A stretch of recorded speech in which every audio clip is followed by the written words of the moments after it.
for fast, cheap, and reliable Madden 21 Ultimate Team coins. Make sure you guys go check out my sponsor, Easy Mutt. Use code VENOM at checkout for 5% off. Yo, what's up, you guys? Venomfire here, back with another video, and today we bring you guys a little simple 3-play running scheme. This is a formation that I ran a lot in Madden 20. I'm going to bring it back once again. It's going to be this single back tight flex formation. It's a very unique formation. It's only actually in one playbook. It's going to be the balanced playbook on offense. It's one of those specialty offenses. But there's a lot of unique formations in this offense. Just going through, you have like some weird stuff like doubles, flex, wing. So it's a pretty unique, creative playbook, and that allows for a lot of creative and unique formations. I like this tight flex the best. And again, we're going to talk about the running plays. There are some decent pass plays, so if you want me to make a full scheme on it, let me know down below. But the plays I'm talking about are going to be this halfback slam, this halfback off tackle, and then we have just the simple dive. There's also a draw, but draws are kind of useless. They're not really good at all, especially in a user gap shoot type style of defense. So we're only going to talk about the three. Another reason that it's pretty unique is because you can actually get a wide receiver on the inside, and then your tight end slot's going to be on the outside. So you see, I can't put any wide receivers here. There's not really a way to get it. I've tried going through, all the packages. I don't think there really is a way to get it. Now you actually can get a tight end there if you go to the regular package. But even if you go to the regular package, you still can't get a receiver here. So you would have to go 2 tight ends if you wanted a tight end in the slot. Also, before we get into the video, make sure you guys do go ahead, hit that subscribe button, drop a like as well to the channel. But yeah, let's go ahead and get straight into it. Anyways, guys, here we are out on the field. Now, you notice what I did with my offense is I went ahead and I put the tight end side on that short side of the field. That's what I like to do. I always like to have these 2 receivers on the left side. Now, some weird stuff happens when you flip the play. You see how these guys actually rotate over, so the tight end's going to follow. So it's not really a symmetrical formation, even though it kind of looks like it would be, because when you motion, that receiver travels over. So technically it's not symmetrical, even though there's 2 and 2. So that's something that you want to keep in mind if you were to flip the play.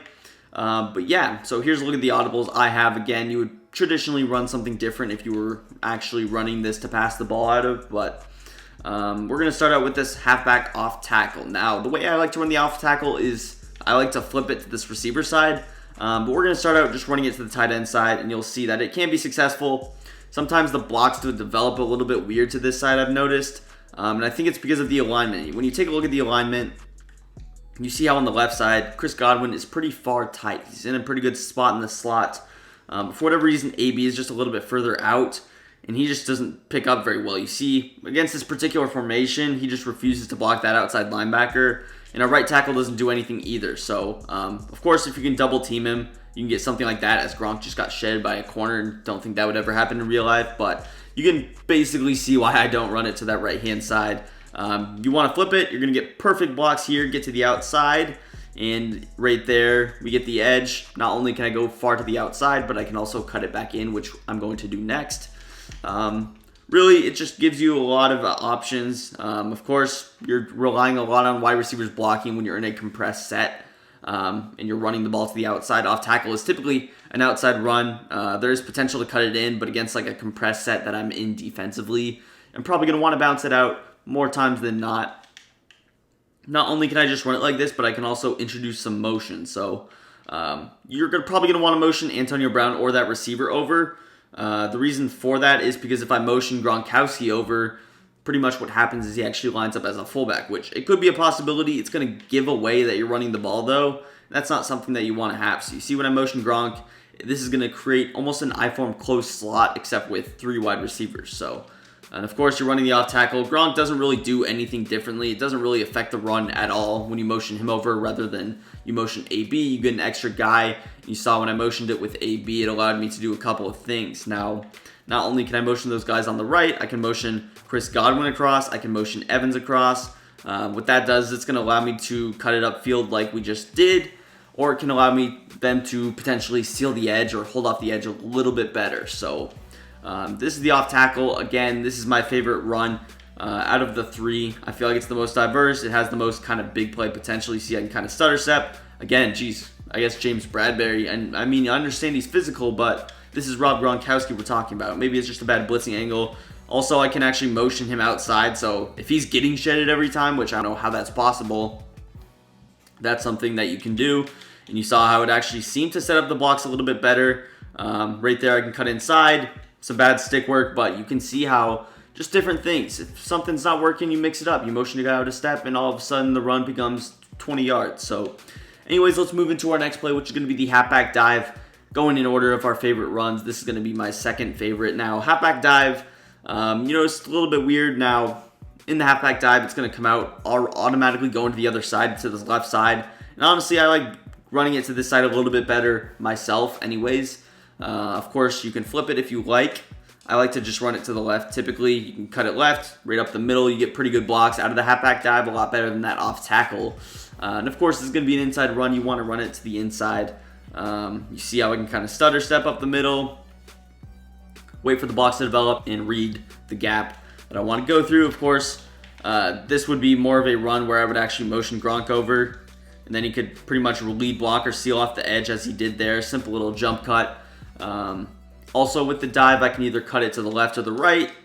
Sometimes what I'll do is I'll just cut it right immediately. Now, depending on the formation, how the blocks develop are, of course, going to matter, but that it would be an option. Of course, I can also motion AB over. I would probably snap him in the slot, and then you see how the middle seems to be opened up a little bit more. This run's typically a little bit difficult to bounce off to that left side. I would have to kind of stop and go as I did there, and you see how when you're getting shedded on the outside, you want to go directly outside. You don't want to have to stop, wait, because at that point, you're probably going to get shedded. Of course, I'm in like a 3-4, so I have these outside linebackers that are going to shed the receivers, 9 out of 10 times. So that's, of course, a big factor in this. But you see how just the middle develops well. It's just a simple halfback dive. Going back to that side that he's actually running, of course, I can flip the run just like this. It's not really going to affect much at all. And you see, even with bad stick work again, we're able to pick up 8 yards. When you're running dive, you're pretty much usually going to look for like 4 or 5 yards. That's what you want when you're running halfback dive. You want to just get it on his mind, keep him honest with the inside run. If you're just running outside all the time, he's not going to respect your inside game. My stick work is on 10% right now. I'm running into every single blocker, but solid run. Of course, I can bounce it outside, bounce it inside, gives you versatility. Use motion. Again, with the dive, if I wanted to, I can motion Gronkowski out, and that would allow me to potentially get to the outside a little bit better. But usually, out of these halfback inside runs, I like to cut it to this side a little bit more. Not only because the tight end, but just because the blocks seem to develop that way a little bit better. Anyways, last but not least, let's talk about the Halfback Slam. Now, Halfback Slam is a very underrated run. One of the most underrated runs this year are the halfback inside zones and the halfback slams. They're of course called some other stuff, but these runs, I'll just show what it looks like. You might not know. It's just gonna be simple run like this. And these runs you see right there, they just seem to be really, really good. And I think the reason is the running style this year that you have to go with is a little bit of a more patient style. You can't just sprint up the middle. You're gonna get hit sticked. You're going to get shedded. You want to let the blocks develop. You want to feel out the defense, feel out the blocks offensively.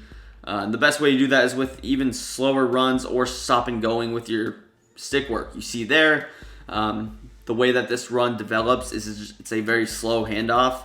Of course, running into the right, you see we get that same animation that we got with the off tackle where AB doesn't block anybody. I think if I motion him out, he should pick him up. But he just missed it. But you see, just overall a solid run. Again, this is similar to that halfback off tackle. Pretty much this one is going to allow you to cut inside a little bit better, whereas the off tackle is going to allow you get outside of the box a little bit better. Of course, you can use motion. You see, even if I'm running inside zone, I can still stop. But you see we're getting around 5 yards every time before contact. And that's really all you can necessarily ask for out of something like this. Now, because you're cutting it inside even more, I could motion Gronkowski inside and run it like this. He's going to seal off that edge. And you see just a solid run. You bring it into an I form. This is not a bad run out of I form, out of goal line, out of anything. Of course, I can motion Antonio Brown over. This would probably allow me, if I had to guess, to get outside a little bit better. And yes, it does right there. So if has a really good user, he's cutting inside, that's where I would use the motion. Make it a little bit difficult to read from a user's defensive standpoint, as I accidentally motioned the wrong player, but that was actually something I wanted to talk about anyway. The motion snap with Gronkowski, as you see, we just kind of juked them out. But the motion snap with Gronkowski is kind of interesting. Of course, when they see Gronk motion, they're going to expect it to be a run play, although you can create some route combos with him out of the fullback position. But they're not going to have enough time if you go with something like this, where you just motion him in, snap it. Of course, that doesn't do much. I snapped it a little bit too early, but that could be the case with dive. You see how with dive, he's probably going to cut it up the field a little bit better. Again, I like to flip this slam, motion him in, and you can kind of snap him right about there. It's almost like a halfback wham. He's going to, of course, decide who he wants to block, and he usually ends up sealing off the edge in this particular formation. But in certain things, he could pick up a user pretty easily from this spot. And you see, you can wait however long. That time he picked up the DN that comes free. And of course, the outside linebacker on that right-hand side doesn't have enough time to get there. But overall, it's going to do it for the video. If you guys did enjoy, please hit that like button, subscribe to the channel for more. Follow me on Twitter. Link will be down below in the description. And peace. I'm out of here.